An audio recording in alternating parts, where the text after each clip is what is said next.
Hello, everyone. Welcome to POZ at Home and to my home. I'm Oriol Gutierrez, Editor-in-Chief of POZ. Before we get started with this episode on HIV and aging, some housekeeping. We are going to be doing a lot of chatting with long-term survivors, but it's going to be from a personal perspective. So we're really not going to get into a lot of treatment.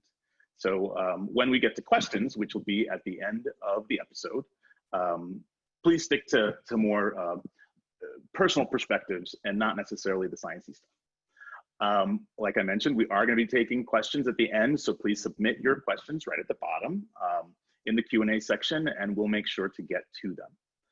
You can also submit questions on Facebook. And last but not least, we are going to show a wonderful music video by one of our participants tonight. So that happens to be our first guest. Her name is Sherri Lewis. She's an entertainer and an activist in LA, Los Angeles. Our other two guests are Derrick Mapp. He's a senior services care navigator at the Shanty Project in San Francisco. And we also have Jeff Taylor. He's the executive director of HIV and Aging Research Project in Palm Springs. Let's meet our guests.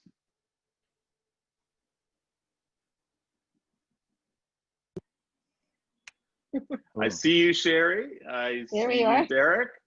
And I see you, Jeff. All right, we made it. I'm so glad that you guys are here. So let me just kind of set up what we probably want to do for this episode. Our first segment, we're going to talk a little bit about your personal backgrounds with aging, living with HIV. So we'll get to know you a little bit better. Then we'll take a break. Take another break, and then after that we'll come back and watch the music video and say goodnight. So without further ado, we got Sherri. So Sherri, why don't you just tell us a little bit about your background living with HIV? Well, I was diagnosed in 1987. I was 33. I was about to get married. I was perfectly healthy, and I wanted to get pregnant. And so I was being proactive because AIDS was still a gay disease. And so I thought I had one girlfriend who died of AIDS. I knew what I was looking at because I had a lot of men friends who I had been to the hospital and saw in wasting syndrome and dementia and Kaposi sarcoma, all these lovely horrible things. And so I went and volunteered to take an AIDS test, and I was in Cambridge, Massachusetts at the time, where my fiance and his son lived. So I was up there getting ready, making a nest. And lo and behold, my test came back positive on April 12th, 1987, my 33rd birthday. And of course, all plans are off. Life was radically changed, as it was for all of us long-term survivors, which is a miracle that we're here. Long-term survivors, none of us thought we'd be in that topic. Yeah, and the graying absolutely. of AIDS, which I've left this year just to remember this era we're in, but it will be washed out sooner or later. Well, I just turned 50 this year, so I feel like I'm finally part of the aging club. So yeah. I hear you. And I tested positive in 1992, so it's been a while. But yeah, happy to be here. Happy to be here. Yeah, me too. Yeah. So well, we can come back to you, Sherri. Why don't we hear a little bit from Derrick? Give us a little bit about your history. Actually, I was living in New York City around the time of my diagnosis. And I remember that even for my doctor, it came as a surprise. In fact, I had asked him for the test because I was having flu-like symptoms, and it was during flu season. And he said, well, we test pretty regularly, and you're asking for a test outside of the time that we normally do it. Let's start talking about being a worried well. I don't know if you guys remember that term. Absolutely. And I remember it was when he delivered the test results to me, it was a shock to both of us. And I still kind of get shaky in the voice about it. Immediately, I had to sort of, I was lucky. It was Howard Grossman. I don't know if you guys remember Howard Grossman in New York City. But he immediately, seeing my response, had a therapist who was on the line and actually got me a taxi, went over to the therapist, and let's start talking. So I felt really lucky in the case of me finding out that I was HIV positive. It took me almost a year to finally get on medication because I couldn't figure out what I wanted to do. And it was right before the big breakthrough with the protease inhibitors. Yeah, and so Sherri had to take a break, and it's okay because we're live and it's Zoom, and it's all okay, Sherri. It's all okay. So why don't we hear from Jeff and give us a little bit of your history. Yeah, hi everyone, and thank you, Oriol, and everyone for doing this. It's a great topic. So I was in college and took a year abroad in Japan in 1981-82, and started hearing things in what limited English press was available, and this is, of course, the days before the internet, and didn't think much of it. It was all in New York and San Francisco, places I'd never been. But when I got back to the stateside, and back to school in Chicago, the shit had hit the proverbial fan and started getting scared. And then I realized that both of the American expats I dated the year before in Japan turned up positive. So I had a very good, strong suspicion that I was probably infected as well. And then as I was trying to complete school and pull all-nighters and write term papers and so forth, I would get sick at the end of every semester and realize that, yeah, this is what this is, and kind of went into lockdown mode. I didn't get tested because at the time was the death sentence. There really wasn't much you could do. I was working at a hospital. People were losing their jobs, getting kicked out of their apartments. We all remember the horrible stigma and climate of fear back then, not helped by an uncaring and incompetent administration, which is kind of deja vu all over again these days. But in 1988, I went for a routine dental exam, and she was poking around in my mouth. You could taste the soap on her fingers because they didn't use gloves back then. And she said, I'm going to step out of the room in a minute. I'll be back in a few minutes. So she comes back in dressed from head to toe in a biohazard containment suit, complete with plastic face shield. And her first words were, "Don't be alarmed, but," a little late for that. Yeah. Right. But she'd seen some oral hair leukoplakia, some growths on my tongue, which she said, are indicative of a suppressed immune system. She said, "I suggest you get tested." So I went up to the north side of Chicago to one of the county testing sites, asked for a test. And they had this really weird process in place where they asked you, before they would even give you the test, if you would commit suicide if the results were positive. I guess somebody had done that, so they were being very cautious. Same thing, you had to wait 2 weeks for the results. Same thing when you came back. They'd sit you down, ask you the same question, and then said, we're sorry to tell you this, but you have HIV, the virus that causes AIDS. You have about 2 years to live. We suggest you go home and start making arrangements. And this was 1988. Not what you want to hear. I was 26 at the time. So the first thing I did was walk across the street and bought a lifetime membership at a gym. My thinking being that I'd watched, too many friends waste away to nothing. It was a wasting disease at the time. I thought anything I can do to prevent that, I should do. And the second thing I did was go over to Northwestern and enroll in the first ACTG clinical trials of AZT, which was not available if you didn't have what they call full-blown AIDS then. And that kind of started me down the whole research rabbit hole, and decided that knowledge is power. And also started going to TPAN meetings, Test Positive Aware Network in Chicago, before they had a name, but it was just this kind of loose-knit group of mostly gay men sharing information, meeting in meeting rooms and libraries and things like that. And signed up for the AMFAR journal that came in a brown paper packaging, like with porn or something. But really did everything I could to educate myself and get access to the treatments. Well, you're mentioning so many things there that I kind of want to jump in on. I mean, our histories with HIV are one thing, but we're all still here, right? The fact is that we are aging with this virus.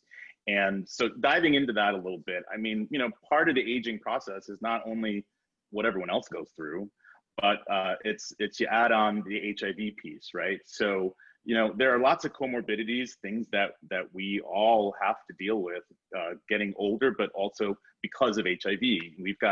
There are mental health issues.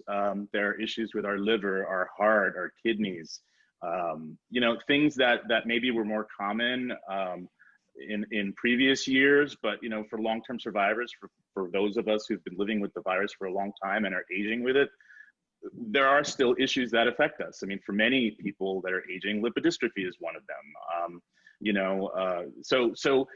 So there's a lot of things, right, that we could go into. I'm very curious to hear from each of your perspectives,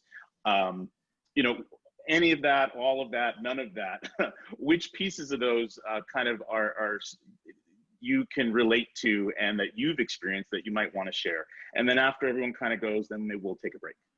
So why don't you start, Sherri? When you said lipodystrophy, I wanted to scream. Yeah. I didn't take medications for the first 15 years. My T cells were healthy enough. I followed them. I was proactive with alternative healing, like wheatgrass and acupuncture and visualization, and started becoming an activist and helping others who were sick and being grateful. So I didn't get trapped in my fear and anxiety, which was huge, as we all know. And the lipodystrophy, when I finally got my first medication, I noticed that my face had fallen in, caved in, and my arms became like skinny ballerina arms, and my belly became a Buddha belly. And so the very drug that you take so that you don't have the disease, AIDS, actually made you look like you were dying from AIDS. And, as someone who is still like auditioning, I had an agent, all these things were still in the works. And then everything that went away. And, so let's make sure that everyone knows that you actually are a singer, and just so when she's talking about auditioning, she's talking about like the real deal, right? Yeah, I had a top 40 hit in 1981, and a very promising career with a superstar producer, Phil Ramone, who's no longer with us, and Billy Joel's band, who played on my album. It was quite an exciting acceleration. You thought, what could go wrong? I'm 26, what could go wrong? Nothing. Right. And of course, then everything went wrong. Yeah. And I also want to mention that so Sherri also has an interesting story with hepatitis C, which we could spend a whole hour on. But suffice to say that she went through all the troubles with it and actually came out the other side. So actually cured of hepatitis C, which is a wonderful story. Which gives me hope that there will be a cure. I don't know about a vaccine. I do believe we'll have a cure for HIV. I do. I don't know when. But I've always been optimistic about staying alive. Any of us who are long-term survivors had to have some connection in our thinking that it's not our time. We're going to do this. We're going to fight through, and and it worked for us, and I'm grateful, and I'm very grieved at those, that weren't able to come to this place in this life, because most of our friends died in 30s and 40s, which is just horrendous. It's horrible. Yeah. So, and I want to get back to your participation in the AIDS monument, because you're talking about honoring those who have gone, and we'll get to that, but I just want to put a pin in that. So how about Derrick? Let's hear from Derrick. Any of the issues that I kind of brought up, can you share some personal stories? Sorry. Well, for me, a lot of it had to do with my own sort of mental health, and so I'm actually diagnosed with severe depression, and which at certain times can be quite debilitating. And so when I found out that I was HIV positive, I did go to a very dark place. It's part of that lost year when I couldn't take medication. I didn't know what direction I wanted to go in. And the sort of things that saved me, put me back together, was slowly talking to people that I felt trust with. I still burned in my memory was a coworker who lived in Massachusetts, who, when I told her about what was going on for me, and I felt stuck in bed, she literally came down and spent a week with me. It's probably one of the few times I've actually slept next to a woman. And she just sort of showered me with love, like just her presence and the time that she took. In my community, a lot of folks ended up, at that time, a lot of us were going back to our families. And I don't know why, but I feared going back to my family because the image, my family wanted me to move back home. But the image was being relegated to the basement with family members feeding me off of plates and paper plates and this sort of thing. And that was just the image that I had in mind. And I'm relating to so much of what you're talking about. I mean, mental health is something that I suppose is the most universal thing that we've all, had to deal with and had our ups and downs. So let's get back to, again, your work and aging and research on the other side of the break. But let's get to Jeff, and if you have anything that you want to share personally about the struggles, the comorbidities, or anything else, please.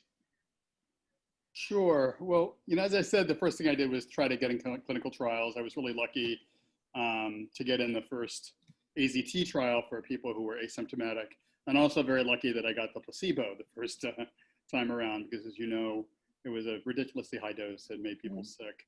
And so I just kept going down that road, thinking this is the only way to get access to treatment at the time, and started, doing my research. Ended up moving to San Diego because I knew that one more winter in Chicago would kill me, and joined they have a really high-ranking AIDS clinical trials group there, the top research in the world. And they asked me to form their first community advisory board. So I did that and kind of had a front row seat to the research they were doing there, was invited to go to the national meetings and join the national group, which then was populated with all the heroes from TAG that we hear of, Mark Harrington, Michael Marco, Linda D, people like that, kind of the shoulders on whom we all stand now, and some of them are still here. Very intimidating. I mean, these people were literally throwing chairs around the room and screaming and so forth. They were a fractious bunch, but they got stuff done. And, I learned from the best. And so I've been doing that. AIDS activists were a raunchy and raucous bunch? I am shocked by that, Jeff. Shocked. I know, we all think of them as saintly people with halos, but it was I just had to chime in there. Right. Anybody who knows them, yes. And some have mellowed over the years, some have not. But so that really gave me a front row seat and a real conviction that research is going to save us. And that's why these people fought so hard to get to the table, to get trials accelerated and that sort of thing. So that kind of became, Sherri talked about, volunteering and giving, and that was my way of giving. Also I did some work locally in San Diego as well. And now that's really morphed into aging, because it's really gotten forgotten. We've, focused on, as we should have. Now the treatment is pretty good. We, PrEP and things like that have come to the fore, but this has really gotten forgotten, and we're not doing enough as we should. We have all these statistics on what's happening to the majority of us who are now in our 50s and 60s. We don't have a clue as to what happens to people in their 70s, 80s, and 90s. And I live in Palm Springs, which is God's waiting room for older people with HIV. We have those people, and I've been jumping up and down for years now saying, come here, study these people, allocate some more money, because the cohorts you have, by the time you learn something, it's going to be too late. Yeah. So that's a nice segue. We're going to get into all of that on the other side of this commercial break. Please take a look.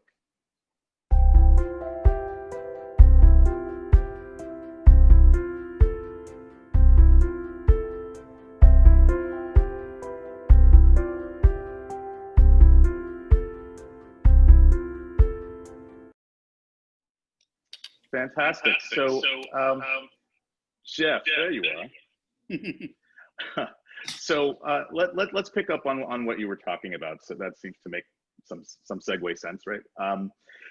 So let's talk about HIV and Aging Research Project Director. Can you tell us kind of a very brief story about the origin? And you already talked about the necessity. I mean, about half of us living with HIV are over 50, and you know, there's a lot more to say. So why don't you say it? Yeah, well, I mean, it's interesting. Palm Springs is one of those places that people come to, and mostly because they were forcibly relocated for economic reasons. We're full of, you know, refugees from San Francisco, places like that got priced out. And this was the place to come because it was, you know, someplace people had been before. It was kind of a gay retirement and tourist mecca. And so people were comfortable there. In California, it's probably the cheapest place you can live that still has good AIDS services. So people ended up here from all over California and all over the country. So we had this unique demographic, and it also attracted a lot of HIV providers who got tired of practicing in the big cities and wanted to move here, some kind of as a stepping stone to retirement. And most had done research, and most of the people who lived here are alive because they participated in research studies. So there's a really intense interest. So we formed this group and wanted to do that. We focus mostly on psychosocial research. The clinical, you know, we're not a brick and mortar, you know, research clinic. And that's done at, you know, other institutions here in the Valley. Increasingly so, because we've really done a good job of attracting them. So we focus on, you know, what it's like for people to get older, what kind of resiliency do they have, what kind of stigma are they experiencing, how much loneliness and isolation, those things. That's really what we're focusing on right now. And with COVID, it's been fascinating to see. Excuse me, we just completed a survey of about 100 people over 50 with HIV to see what their experiences were during COVID. You know, really concerned that they would kind of go down, you know, rapidly with fear and PTSD and stuff like that. But what we found and what the clinicians are telling us is that people are really resilient. They've gotten this far because they know what to do. They've been at this pandemic rodeo before. They just kind of, you know, hunkered down and said, okay, where do we get the most reliable information? What do we do to stay safe? And right now they're doing okay, but we're going to be doing another bigger follow-up study, excuse me, survey following both positive and negative, comparing them to see if there are differences and PTSD. Because I know from personal experience, the political situation is giving me total PTSD. It's right back to 1984 with an uncaring administration, fungal CDC response. What's old is new again sometimes, right? That saying. So Derrick, I know that you're involved in so many things, but particularly I wanted to call out that you're involved in the ANCHOR study. And if you can talk about that and the importance of it, especially for people who are aging with HIV.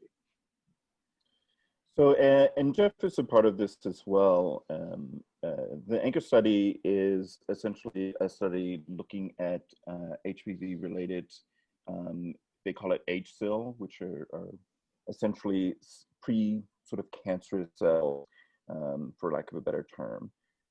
And particularly how it's looking at best practices. So would it be better to just observe these things as they develop, or is it better to actively treat? And so there's two arms looking at exactly those sort of things that people are randomly assigned to.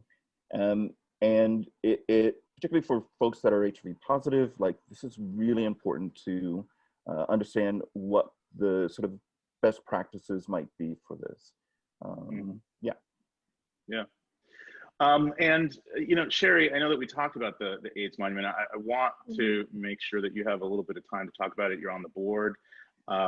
It's a monument to those we've lost to AIDS that's being built right now.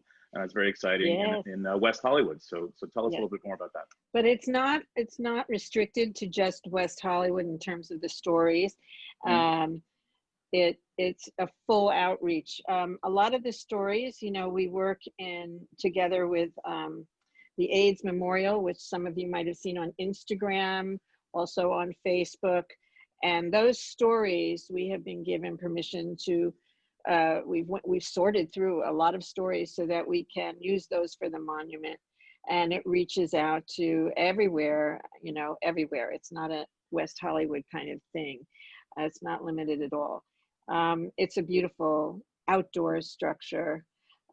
It's not a building, it's those poles. We actually have a wonderful YouTube video. It'd be great if you could run that. And it's going to be gorgeous. And it's very emotional. I mean, when we had to sort through the stories, and that was, of course, part of my committee, gig, it was really heartbreaking. We were like, okay, are you over your tears?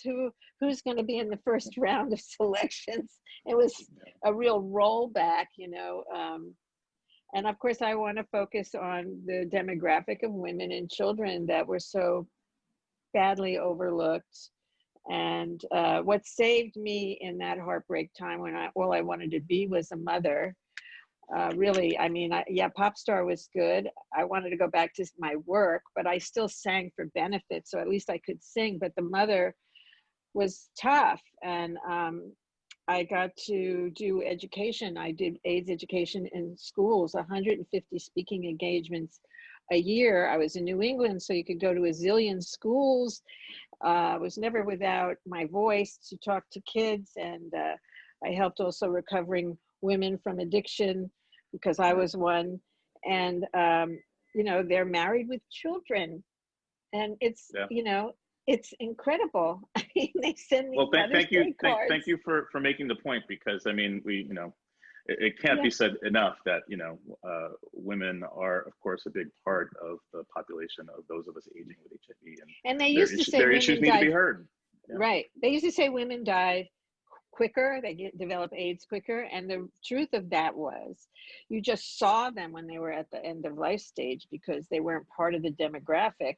They showed up in tatters already, and like I said, end of life stages. So I still, the kids still need that education. They're still having sex, and that condoms are way out of the zone, and now they have COVID and they're not supposed to touch, but it's a big storm.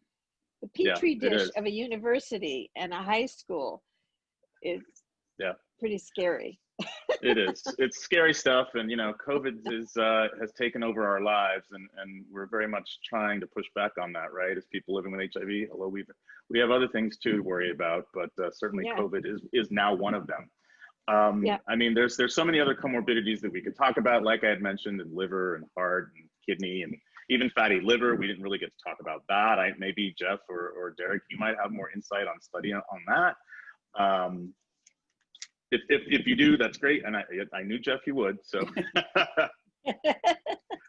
and then we'll take a break after that. So sure. So fatty liver is, sometimes they call it hepatic steatosis.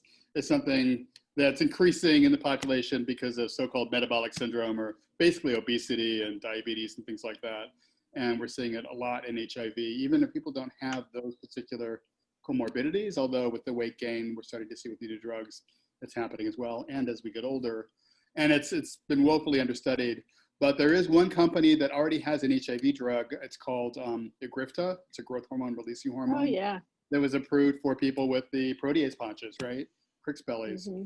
And so it's been out for a while, and now they're studying it in this because it seems to have an effect. And other companies, Gilead, we all know, is working on some drugs as well. So it's finally getting some attention, and there should be some coming up in the next year. Absolutely. I mean, the people living with HIV, hepatitis, and fatty liver, and all these other things are important to us. They are as we age. So you want to say, Sherri, and then we're going to go to a break. Okay, in talking about that, I know I was on a study for Egrifta a while back when I had the big Buddha belly. Didn't work for me though. Women, totally different on these medications. The doses, they gave me the same dose they would give a 200-pound guy, and I was in such discomfort. I was in pain, and I just wanted to finish the study. It was a long study, and you had to inject, and it was rough, and it didn't work. Which for women, that's the other thing with women and going into studies, our bodies are different, our cycles are different. Certainly aging women, you go through perimenopause and menopause. How are these drugs going to work on a woman's body? These are all question marks. We've gotten a lot of studies over the years.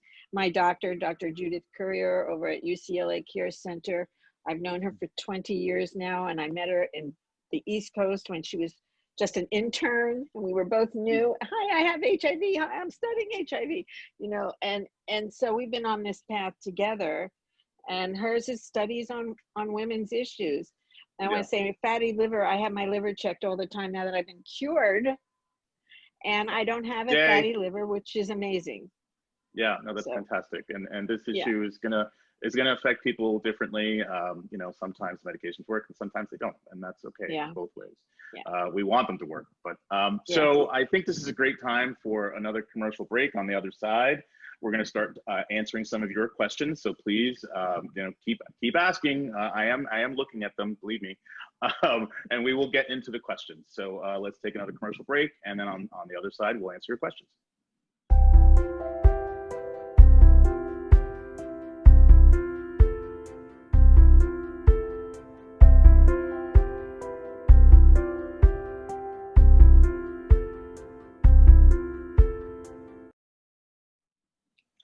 All right, so let's just jump right into some of these questions.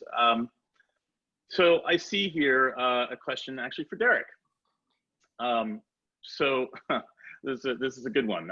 Would you consider being Black in America a comorbidity? Oh. Not just with HIV, but especially amplified with today's environment.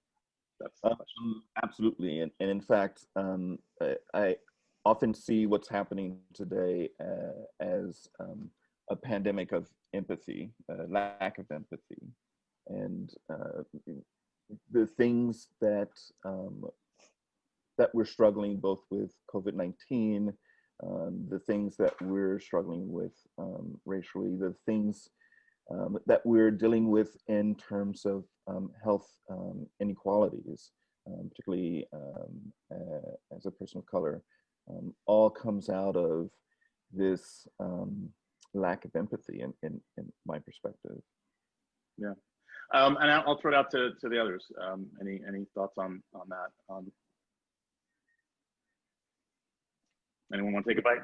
Yeah, this is Jeff. I'll just speak to, and I see one of the other questions addresses it about women, but underrepresented populations in general always get the short end of the stick, just by virtue of being a minority and not having the loudest voice. And when it comes to research, people of color and women are woefully underrepresented. And those of us who have been in the trenches for years, been fighting this battle, and we don't get very far. It's really, really frustrating. Ultimately, it comes down to the funders like the NIH and the FDA that approves these drugs to do that. And we did have one victory recently when people may recall that Descovy got approved for PrEP. They had hardly any women in these trials. And so because we screamed loud enough, the FDA said there's not enough data to show that this works in women. They shouldn't have approved it at all, in my opinion, because we already had a PrEP drug out there. But we need more of this, and we need more women to be advocating for this, more women and people of color to be signing up for the trials. That's the only way we'll affect any change. Well, thank you, Jeff, because that was one of the questions. So that we'll just say that was answered. There is another question, kind of for anyone who wants to chime in. I'm just going to summarize. The idea is basically, that the younger generation has no idea. Younger generations have really no idea, supposedly, of what we've gone through. And how does it make you feel? And how do we address that? How do we help younger folks understand what we've gone through, as far as it's relevant to us, but also to them? We are aging with HIV. We do have separate issues, but how does that intergenerational piece work? Anyone want to jump in? It's a challenge. We do need to keep going to schools. We still need to write. We need to speak, though. I think one of the benefits I've had is that because I can come into a school, and I've done this, I would show a video like from MTV from 1981, and the kids would engage with the video because they could relate to, oh my God, that is so cool. It's so 80s, which is hip to them. It's hip again. And then they'd say, we have your speaker today, Sherri Lewis, and I would come out, and that would engage them. Just that piece of entertainment would get them. And then I'd say, see that cute boy? Because I had my cute little gay boyfriend who's bisexual. And you're setting up your video, Sherri. You're setting up your video. Anyway, go ahead. No, this is good. That's good. Yeah. So they would see, I said, isn't he cute? And they would go, oh, because he was a dreamboat. And I go, and I had unprotected sex with them. Yeah. And, and then I said, and I got HIV. And then, and that gets their attention. Yeah. It did then. Now it's been at least 10 years since I've spoken to a school, whether it's high school or at UCLA and colleges. It's not really part of a curriculum. I mean, even adults think it's over. The fundraisers that I would go to, they'd say they all turn to cancer. I said, well, do you do fundraisers or anything for HIV? And they go, oh no, that's taken care of now.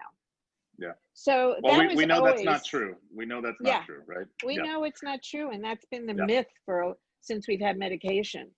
So here's one last question, and then we're gonna throw it to the music video, and then say goodbye. So one last question. So what is the best way to keep current on aging and HIV? A simple question for all of you. I would encourage everyone to go to the HARP website as well as the Shanti website and to POZ.com. Quite frankly, there's a lot of information there on aging as well. But if anyone wants to add any other resources really fast, that'd be great. The body. The body has absolutely. It has great reading, great information. Yep. ACREA, Up to date. Yeah, ACREA, which is part of GMHC, does a lot of really good research. So definitely, and they have a website called HIV-age.org, I believe. I'll look it up and put it in the chat box for folks. But that's really good. And yeah, TPAN. I mean, all of the HIV publications are doing a really good job of covering it. So it's out there if you look for it. Fantastic. Well, this has been a lot of fun, very informative. Thank you, all of you, for kind of sharing your personal perspectives on aging. But last but not least, we are gonna kind of say goodbye with a music video. So Sherri did this as for a fundraiser in 2015 for Project Angel Food. And so do you want to set it up any further? I know that the reason I said she was setting up her video is because we're actually going to show only her song, but it's a great performance and everyone should check it out on YouTube, where she shares a lot of her personal story, including the bisexual boyfriend.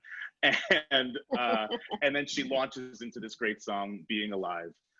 Which always gets a cheer when you're in an audience and you say, oh, my cute bisexual boyfriend, everyone goes, yay! I want to hear more about that, right? Yeah. So, all right. Yeah, Project Angel Food, and Clifford Bell does a lot of musical cabaret events that benefit Project Angel Food. So this is one of his cabaret events that I was fortunate to perform in. Fantastic. Get out the hankies. Please take a look. Somebody hold me too close. Somebody hurt me too deep. Somebody sit in my chair and ruin my sleep and make me aware of being alive. Being alive. Somebody need me too much. Somebody know me too well. Somebody pull me up short and put me through hell and give me support for being alive. Make me alive.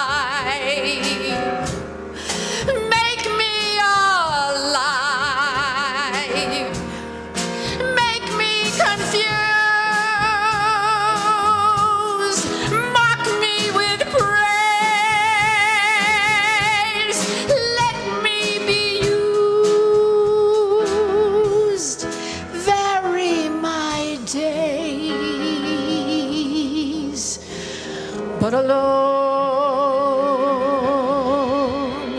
is alone, not alive.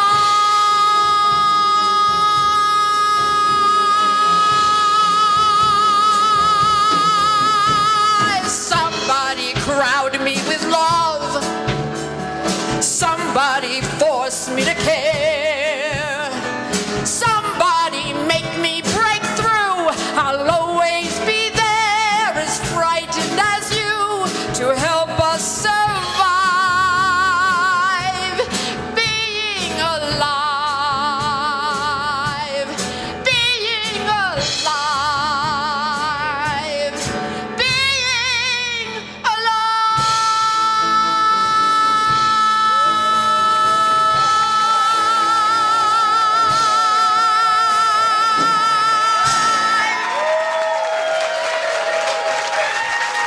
Sherri Lewis. Oh dear, you got me crying. That is beautiful. Thank you. Thank you very much. So I hope everyone took something from this episode on HIV and aging. Thank you to each of you for being here as a participant, and thank you to everyone watching. Have a good night. Bye-bye. Thank you, everybody. Thank you. You too.